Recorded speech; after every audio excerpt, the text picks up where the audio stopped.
Faire le choix de rester chez vous le plus longtemps possible, l'adaptation d'un logement est pour les personnes âgées ou handicapées un enjeu crucial. De leur maintien à domicile, il est aussi un facteur évidemment de prévention de la perte d'autonomie. À partir de 80 ans, une personne sur deux chute dans l'année. Suite à cette chute, écoutez bien, 40% de ces personnes restent hospitalisées et ne retrouvent pas leur appartement. Pour mieux comprendre comment vivre plus longtemps chez soi, développer un meilleur accompagnement des retraités dans leur démarche d'amélioration de leur domicile, nous avons en plateau aujourd'hui dans Décideurs Seniors deux ergothérapeutes, Elisabeth Herzberg. Alors vous êtes donc ergothérapeute consultante et vous représentez la société La Clé. Et à vos côtés, Éric Trouvé, président de l'Association nationale des ergothérapeutes. Bonjour à tous les deux, bienvenue. La première question que j'ai envie de vous poser, évidemment, c'est qu'est-ce qu'un ergothérapeute? Éric Trouvé. Un ergothérapeute, c'est un professionnel de santé avant tout, qui fonde sa pratique sur le lien qui existe entre l'activité et la santé.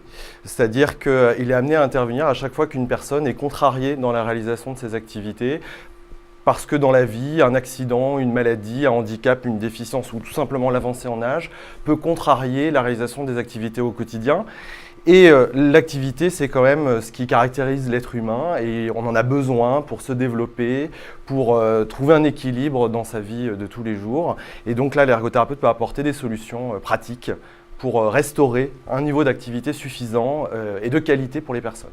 Michel Delaunay et Cécile Duflot ont chargé ce mardi 1er octobre, c'est-à-dire il y a quasi un gros mois, donc l'Agence nationale de l'habitat, l'ANA, et la CNAV, donc la Caisse nationale d'assurance vieillesse, de formuler des recommandations visant à favoriser l'adaptation des logements des personnes âgées. Concrètement, ça veut dire quoi, Elisabeth ? Concrètement, adapter le logement, c'est-à-dire soit anticiper en prévoyant les besoins et les difficultés qu'on va retrouver au logement de la personne, et donc trouver les bons aménagements et les bons outils pour que les activités du quotidien puissent se dérouler. Ou c'est intervenir quand il y a déjà eu une chute ou des difficultés, et là c'est faire les compensations nécessaires pour qu'on puisse retrouver l'autonomie maximum ou faciliter l'intervention d'une tierce personne. Si on parle de façon très concrète, est-ce que vous pouvez nous donner une situation que vous avez déjà vécue, sur laquelle vous êtes intervenu pour réparer, je dirais, les difficultés de la personne à se déplacer ? Oh bah oui, ça c'est notre quotidien. Donc on va au domicile, on rencontre la personne, on fait l'évaluation de ses besoins et de ses souhaits, de son projet de vie, et puis on se déplace avec elle dans son logement pour voir où se trouvent les difficultés et les vrais dangers. Et donc à partir de là, on évalue si on enlève la baignoire et on remplace par une douche, si on met des portes à mi-hauteur ou des portes à pleine hauteur, en fonction de son autonomie, si on met un siège de douche pour qu'elle puisse s'asseoir pour se laver les pieds, si on met des barres d'appui, à quels endroits on va les mettre, etc. Mais c'est un tout, c'est-à-dire qu'il faut avoir pris un certain nombre de renseignements pour faire les bonnes préconisations. Éric Trouvé, est-ce que c'est aujourd'hui impératif, vu le boom, je dirais, des personnes qui vont atteindre un certain âge dans les prochaines années, de faire du préventif et d'adapter les appartements de façon à ce que, évidemment, ça évite un certain nombre de chutes et d'autres problèmes de ce genre-là? Oui, c'est un problème crucial parce que l'habitat en fait, français n'est pas du tout adapté. Il n'était pas préparé en fait, au boom démographique que vous citez effectivement. Donc pour préparer le bien vieillir chez soi et éviter des institutionnalisations parfois qui ne sont pas du tout nécessaires, c'est important effectivement de savoir anticiper et donc de prévoir un certain nombre d'aménagements ou de modifications vraiment toutes simples, mais qui permettent des solutions vraiment quotidiennes. Est-ce que c'est la même chose dans d'autres pays d'Europe ou outre-Atlantique? Est-ce que certains ont vu arriver le boom démographique? Elisabeth? Là, c'est plus compliqué de répondre. Moi, tu as peut-être plus d'études de ce côté-là, Éric. Ce qui est sûr, c'est qu'on est un pays qui n'est pas très en avance dans cette prise en compte de l'environnement, c'est-à-dire l'impact de l'environnement sur l'activité de la personne. Pour quelle raison on n'est pas prêt? Est-ce que c'est historique? Alors, Sans doute parce que le modèle de soins est quand même très curatif en France et l'aspect préventif est peu développé. Là, ces dernières années, on voit quand même apparaître des politiques de santé davantage axées sur la prévention. Et donc Michel Delaunay en est une fervente défenseuse. Et effectivement, les pays nordiques ou nord-américains sont en général plus en avance parce qu'ils sont sur un autre modèle effectivement d'accompagnement social de la population. D'accord, très bien. Vous qui êtes ergothérapeute, vous intervenez donc, j'imagine, un peu partout en France. Si j'ai besoin demain pour mes parents, par exemple, de trouver un bon ergothérapeute, je fais comment? Quels sont les conseils à suivre? Alors, vous pouvez trouver des ergothérapeutes dans plusieurs structures, on va dire. Déjà, si vous passez par un hôpital ou un centre de rééducation, là vous trouverez forcément un ergothérapeute. Après, en milieu ordinaire de vie, vous pouvez affaire à un ergothérapeute libéral. Et à ce moment-là, il y a des ergothérapeutes à peu près dans tous les départements de France maintenant. Donc voilà, vous regardez dans les pages jaunes. Sinon, il y a des services qui peuvent vous orienter comme les CLIC. C'est quoi les CLIC? Alors les centres locaux d'information et de coordination. Voilà, les CARSAT aussi, certaines CARSAT présentent des ergothérapeutes, les associations dans les départements type Pactarim ou Habitat Développement pour tout ce qui est amélioration de l'habitat. Les ARS, les agences régionales de santé? Non. Non. Non. Ils vont orienter, ils règlent la santé sur le territoire, mais ce n'est pas eux qui embauchent les ergothérapeutes. Il y a la liste des ergothérapeutes aussi qu'on peut retrouver sur les sites de l'Association nationale française des ergothérapeutes. Très bien, c'est bien de préciser, effectivement, Eric Trouvé, vous en êtes le porte-parole notamment. Alors, quelles sont les choses auxquelles nous devons penser lorsque on achète un appartement, et notamment quand on a un certain âge, pour éviter de se retrouver dans des difficultés ensuite à devoir faire appel à vous et que ça nous coûte finalement un peu plus cher? À quoi doit-on penser quand on achète un appartement et qu'on est plutôt vieillissant et on sait qu'on va y rester bien 20 ou 30 ans encore? Il ne faut pas forcément y penser que quand on est vieillissant.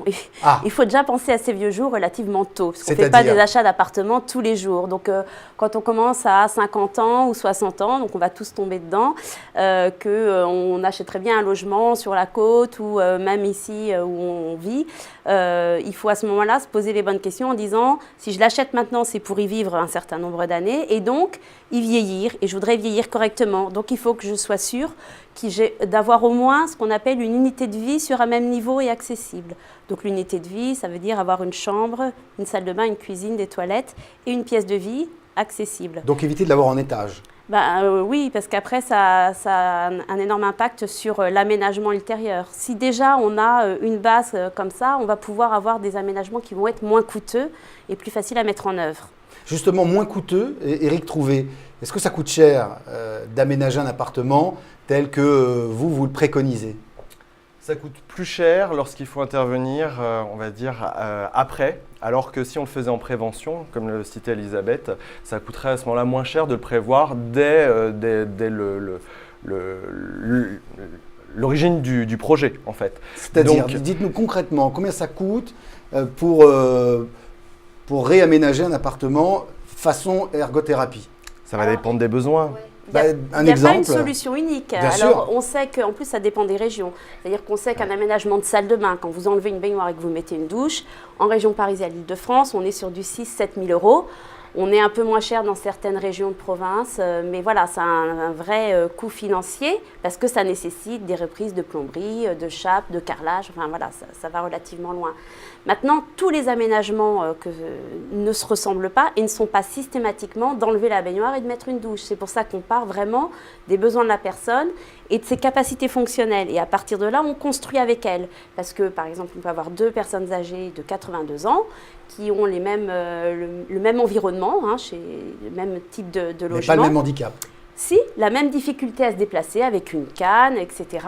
Et pour autant, il y en a une qui est prête à faire des travaux parce qu'elle a pris ses habitudes et qu'elle aimerait bien pouvoir se laver et prendre une douche, en prenant une douche. Et l'autre qui n'est pas du tout prête à ce qu'il y ait des travaux chez elle parce qu'elle trouve ça trop invasif.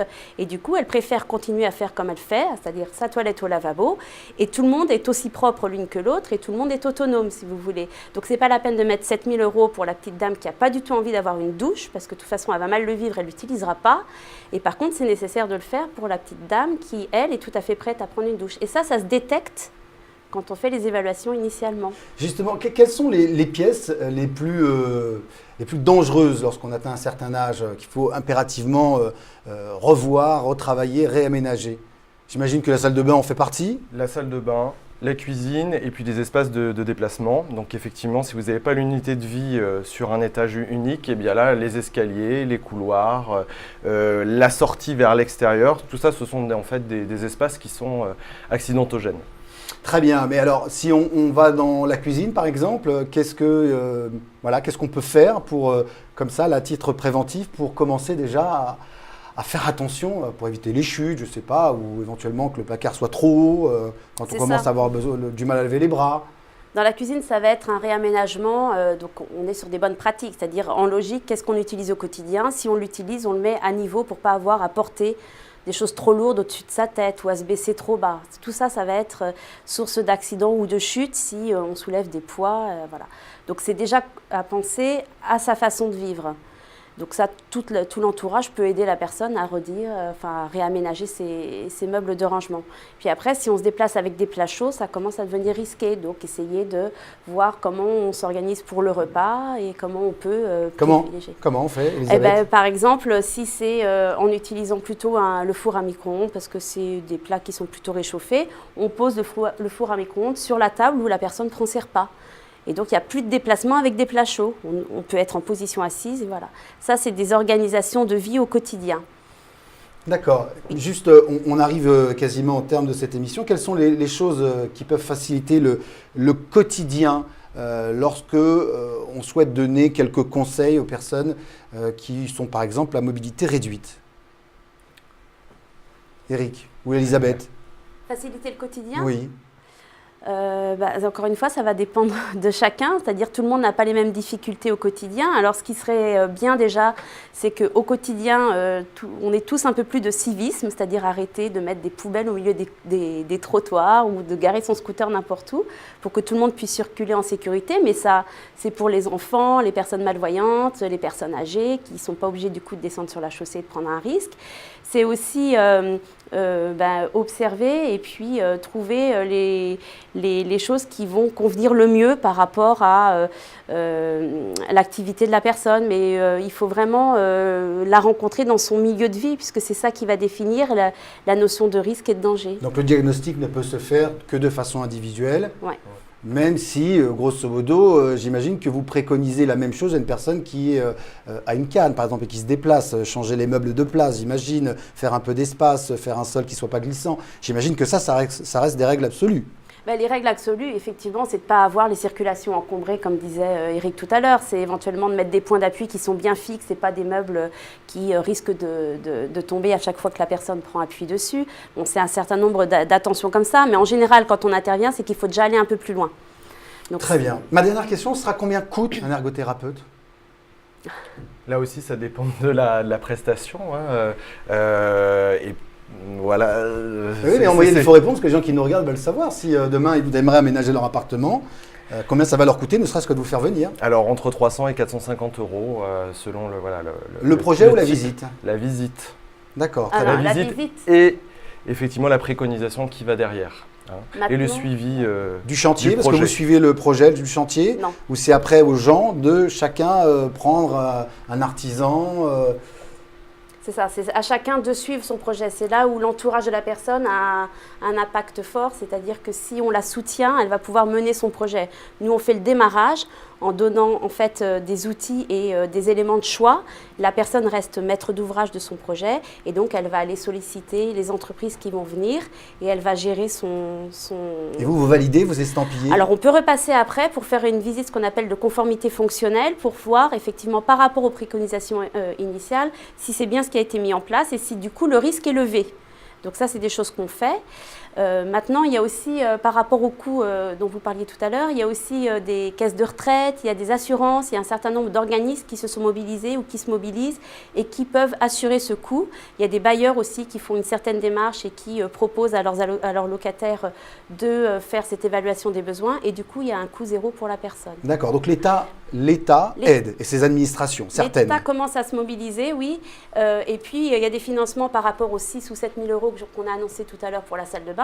Là, pour le coup, en fonction de son statut propriétaire ou locataire, on va avoir des aides financières pour couvrir ces travaux. Eh bien, merci beaucoup à tous les deux. Elisabeth Herzberg, je rappelle que vous êtes ergothérapeute consultante et vous représentez la société La Clé. Et quant à vous, cher Éric Trouvé, vous êtes bien sûr évidemment ergothérapeute, mais vous êtes surtout le président de l'Association nationale des ergothérapeutes. Merci à vous tous de nous avoir suivis.